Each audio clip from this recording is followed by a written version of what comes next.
तो last episode में हमने देखा था कि ये बुद्धा सेठ का मास्टर अब यहाँ पे मौजूद सारे सुप्रीम्स के पावर को खींचते हुए वाइट ड्रैगन में कन्वर्ट हो जाता है। और यहाँ पे हमें पता चलता है कि नायरिलम का असली भरोसे वाला तो ये है। ये बुढ़ा एंशिएंट टाइम से लेकर अब तक वाइट ड्रैगन के साथ मिला हुआ था, मगर एक मॉन्क होने की वजह से नायरिलम वालों ने इसके ऊपर कभी भी शक नहीं किया, सिवाय हमारे जल्लादों के सेकंड राजा लुएनफी को छोड़कर। और अब ये सब जानकर लुएनफी के लिए रिस्पेक्ट ऑटोमेटिक ही बढ़ जाती है, क्योंकि शुरू से जिस पर्सन का कैरेक्टर हमें क्रूअल और कमीना विलन की तरह दिखाई दे रहा था, वो बंदा तो इस पूरे नायरिलम में स्टार्शन के अलावा दूसरा देव मानुस है, जिस पर अभी ओल्ड मास्टर वाइट ड्रैगन में कन्वर्ट होते ही यहाँ पे बहुत ही जोरों से अपने पावर्स को रिलीज करता है। तो इस पावर की वजह से यहाँ पे सावशन और लुएनफी के अलावा जितने भी बाकी सुप्रीम मौजूद थे वो सारे ही खत्म हो जाते हैं। यानी इस प्लेस में अब सिर्फ 3 लोग ही बचे हुए थे, जिस पर अभी ओल्ड मास्टर बहुत ही हंसते हुए किया था कि देखो ये है मेरी true power. Master white dragon ने मुझे ये टेक्निक ना जाने कितने सालों से सिखाया था, और देखो आज मैंने इस अमेजिंग पावर को अचीव कर ही लिया। अब मेरी जो पावर्स हो तुम दोनों से कई गुना ज्यादा एडवांस हो चुका है।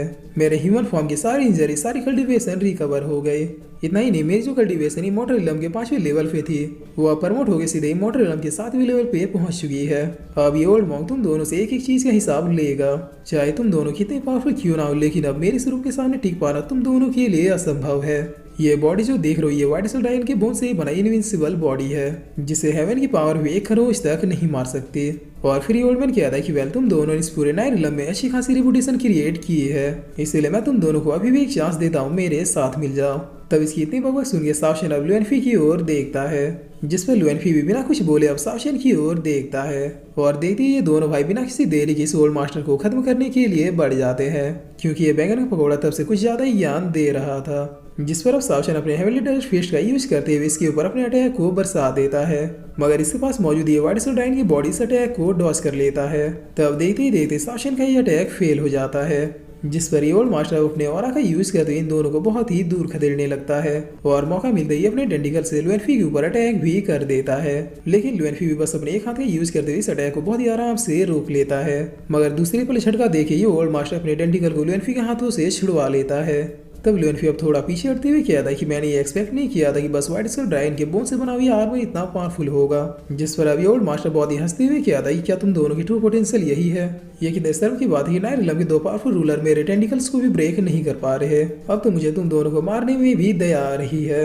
ऐसा लग रहा है कि तुम दोनों इस अमेजिंग पावर के सामने दूध पीते बच्चे हो। खैर आज तो तुम दोनों का मरना फिक्स है, इसलिए मैं यहीं पे खड़ा हूँ, तुम दोनों से जो कुछ भी हो पा रहा है कर लो। तब लुएनफी कह रहा है कि ओल्ड डोंकी हम तो सिर्फ तब से तुम्हारी पावर्स को टेस्ट कर रहे थे, तुम इस लायक भी नहीं हुए कि तुम्हें खत्म करने के लिए भाई और मुझे अपनी पावर्स को मर्ज करना पड़े। जिस पर ये ओल्ड मास्टर कहता है कि लुएनफी जानता हूँ तुम्हारे पास भी हेवन की one of the most powerful और टेरिफाइंग टेक्निक में से एक लाइफ और डेथ की रिकॉर्शन टेक्निक है, जो तुम दोनों भाइयों के अलावा तुम्हारे मास्टर और मार्शल गॉड सुप्रीम यूनियन को ही पता है, जिसकी वजह से तुम दोनों को मारना लगभग इम्पॉसिबल है। मगर इससे तुम इस दुनिया का श्राप को या फिर नियम, लेकिन इस दुनिया में जो आया है उसका मरना तो निश्चिंत है। इसीलिए जब सब कुछ होते हुए भी मास्टर वर्ल्ड सुप्रीम नहीं बच पाए तो फिर तुम दोनों किस टेक्सी के मसाले हो। सिर्फ एंशिएंट बॉडी टेम्परिंग मंत्रा और लाइफ और डेथ के रिकॉर्शन टेक्निक की वजह से तुम दोनों खुद को गॉड समझना बंद करो। आज नहीं तो कल ऐसा दिन भी जरूर आएगा जब तुम दोनों मरने के कगार पे होगे, तुम्हारे अपनों को तुम्हारी आंखों के सामने बेरहमी से मारा जाएगा, और तब तुम दोनों को पता चलेगा कि तुम दोनों कितने मजबूर और लाचार हो।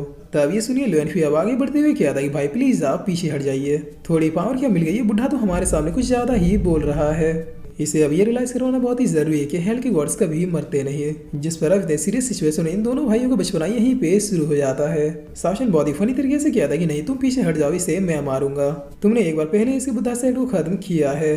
तब लुएनफी कहता है कि लेकिन तब ये बुढ़ा वहाँ पे नहीं था, इसलिए मारूंगा तो इसे मैं ही। और इतना कहते कहते ये दोनों ही भाई आंखों ही आंखों में झगड़ने लगते हैं कि आखिर इस ओल्ड मास्टर की हड्डियों को कौन चटकाएगा। जिस पर अभी ओल्ड मास्टर भी बहुत ही फनी तरीके से चुपचाप इन दोनों को देखते जाता है, और फिर ओल्ड मास्टर अपने रेस को बढ़ाते हुए कहता है कि आखिर तुम दोनों ने मुझे समझा क्या है, मेरी पावर्स तुम दोनों के मुकाबले में कई गुना ज्यादा एडवांस और सुप्रीम है, भले ही तुम दोनों अपनी पावर्स को मिला ही क्यों ना दो, लेकिन मुझे कभी भी डिफीट नहीं कर पाओगे।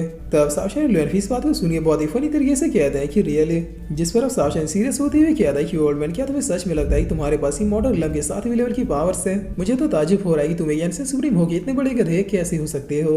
तब लुएनफी कहता है कि ओल्ड डोंकी तुम इन भाड़े के मिले हुए पावर्स की वजह से इतना उछल रहे हो, लेकिन तुम्हें ये पता होना चाहिए कि जब से ये बैटल शुरू हुए तब से मैंने और भाई ने अपने 0.001% पावर का भी यूज नहीं किया है। और तुम्हें लग रहा है कि तुम्हें खत्म करने के लिए मुझे और भाई को साथ में मिलने की जरूरत है। अगर भाई मुझे सिर्फ सहारा कर दे तो अभी कभी मैं तुम्हें किसी चीटी की तरह मसल के रख दूंगा।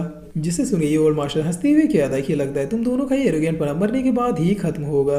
और ये कहकर ये ओल्ड मास्टर फिर से यहाँ पे अपने ऑरा को फैलाना शुरू कर देता है, जिसका इम्पैक्ट इस पूरे ओशन पीक में फैलने लगता है। तब सॉर्ड इस ऑरा को फील करते हुए कहता है कि मास्टर ल्यूएनफी प्लीज केयरफुल रहिएगा। जिस पर दूसरी तरफ जिंगमिंग भी सावशन के लिए प्रार्थना कर रही थे। और अब जब ये प्रेशर शांत हो जाता है तो हम देखते हैं कि सावशन और ल्यूएनफी के कपड़े फट चुके होते हैं। तभी ओल्ड मंक बहुत ही हंसते हुए कहता है शुक्र मनाओ कि मैंने इस बॉडी के साथ कभी भी प्रैक्टिस नहीं की है। अगर मेरा इस बॉडी पे फुल कंट्रोल होता तो तुम दोनों अभी तक खत्म हो चुके होते। जिस पर सावशन अब एक स्माइल देते हुए अपने फटे हुए शर्ट को और भी अच्छे से फाड़ते हुए अपने गबरू जवान 8 पैक बॉडी में आ जाता है। मगर लाट रुकाने की जरूरत नहीं है, सावशन तुरंत ही अपने आर्मर को अपेयर कर लेता है। जिसके बाद सावशन इससे बहुत ही सीरियसली कहता है तुम एक एंशिएंट सुप्रीम थे, न जाने पास्ट में कितने ही सुप्रीम तुम्हारी वजह से मारे गए होंगे, लेकिन कोई बात नहीं, आज फिजिकल सुप्रीम लॉर्ड तुम्हारे सारे कर्मों का हिसाब करेगा। तब सावशन इतना सीरियस देखे ल्यूएनफी समझ जाता है कि उसका इस फाइट में कोई भी चांस नहीं है। उसका भाई आज इस ओल्ड मैन का मार मार के सुअर बनाने वाला है। इसलिए ल्यूएनफी अब पीछे हटते हुए कहता है भाई से जान से मत मारना, प्लीज सिर्फ इसका मार मार के कशूमर बना देना ताकि मुझे भी हाथ साफ करने का मौका मिले। और अब सावशन इसके पास आते हुए कहता है चलो पनिशमेंट को शुरू किया जाए। तभी ओल्ड मास्टर कहता है फिजिकल सुप्रीम लॉर्ड अपनी आंखों को खुली रखना ताकि अपनी मौत को तुम अपनी आंखों से देख सको। तुम दोनों के खत्म होने के बाद इस पूरे 9 रिलम का अगला होने वाला गॉड मैं हूँ। जिस पर अब इतना कहता है ओल्ड मास्टर अपने एक अटैक को क्रिएट करते हुए सीधे इसे सावशन की ओर भेज देता है, जिसे सावशन दफाओ कहते हुए सिर्फ अपने हाथों से ही डॉच कर देता है। तब ये देखकर अब इस बुड्ढे की फटनी शुरू हो जाती है, जिस पर सावशन अब अपने स्टाइल में कहता है कि मैं फिजिकल सुप्रीम लॉर्ड तुम्हें एक दूसरा चांस देता हूँ। तुम्हारे दूसरे फादर वाइट एसल ड्राई ने तुम्हें जितनी पावर्स दी है उसका सारा जोर लगा के मुझ पे फिर से अटैक करो। मैं भी देखता हूँ तुम इस भाड़े की पावर से फिजिकल सुप्रीम लॉर्ड का क्या उखाड़ पाते हो।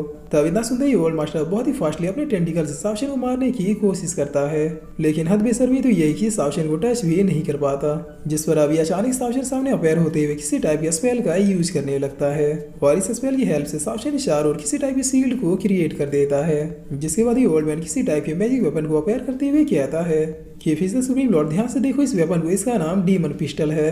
व्हाइट एसल ड्राइन का दिया हुआ वेपन किसी मॉडल रिलम के पर्सन को भी खत्म करने के लिए इनफ है। और सबसे बड़ी बात इस वेपन का तोड़ पूरे 9 रिलम में अभी किसी के पास भी नहीं है।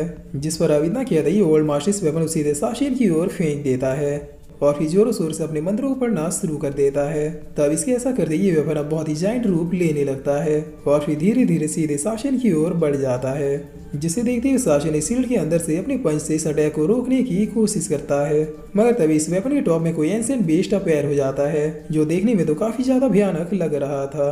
और अब इस बीस्ट का रेज भी इस वेपन के साथ मिलकर इस वेपन की पावर कई गुना तक बढ़ा देती है, जिससे सावशन अभी भी डॉज करने में लगा हुआ था। तब इस नज़ारे को देख के सारे लोग अब बहुत ही शौक होते हुए कहते हैं कि आखिर ये किस टाइप का अटैक है। जिस पर अगर ब्लैकी भी कहता है कि ल्यूएनफी मुझे कुछ ठीक नहीं लग रहा। तब ल्यूएनफी कहता है हाँ मैं भी वही देख रहा हूँ, इस क्रिएचर की पावर तो सोल्ड मैन के ड्रैगन बॉडी से भी ज्यादा टेरिफाइंग है। आखिर ये क्रिएचर किस रेस से बिलोंग करता होगा। जिस पर अब यहाँ पे रेड अपेयर होते हुए कहता है कि हम इसे टॉर्चर बीस्ट कहते हैं। ये भी आउटर रिलम का ही एक एक्सट्रीमली पावरफुल और क्रूअल बीस्ट है। मेरी मदर ने मुझे बताया था कि सिर्फ हमारे क्लैन लीडर ही थे जो इसे फाइट करने की क्षमता रखते थे। इनकी खासियत बिल्कुल रियलिटी की तरह इल्यूजन्स को क्रिएट करके अपने अपोनेंट को बहुत ही तड़पा तड़पा के पेनफुली मारना है। जिसे सुन के ब्लैकी कहता है कि ल्यूएनफी मुझे नहीं लगता कि अब हमें और देरी करनी चाहिए। तब ल्यूएनफी कहता है कि नहीं, अगर हमने भाई के परमिशन ही बिना इस मामले में कूदा तो फिर वो पक्का मुझसे नाराज हो जाएंगे, इसीलिए थोड़ी देर और देखते हैं कि आखिर आगे हो क्या रहा है। और फिर इसी के साथ ये एपिसोड यहीं पे खत्म होता है।